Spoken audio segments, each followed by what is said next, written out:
चल गाँव के कोनो दुकनिया जी, चल गाँव के कोनो दुकनिया जी, दिन भर ठोकत रही हाजी, दिन भर को हल में रखी हाजी।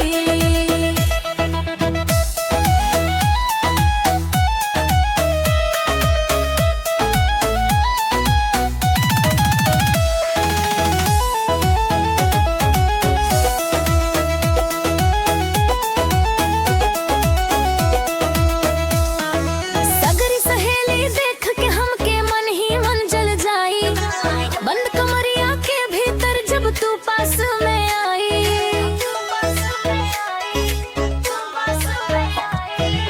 कभो उठई हा कभो बैठई हा कभो सुता के रही हाँ जी, मनवा ना भरी हमार चाहे जवाना हाल में रखी हाँ जी।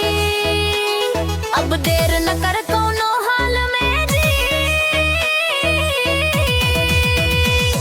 अब देर न कर कोनो हाल में जी, दिन भर ठोकत रही हाँ जी, दिन भर ठोकत रही हाँ जी।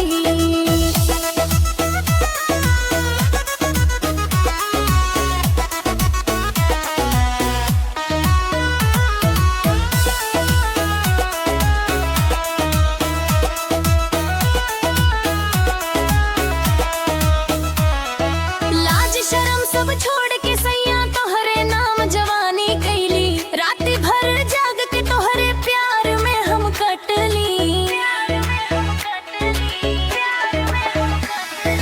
कभो आगे से कहिया कभो पीछे से कहिया प्यार हो, तोहरे आगे हार गलीली हम अपने संसार हो।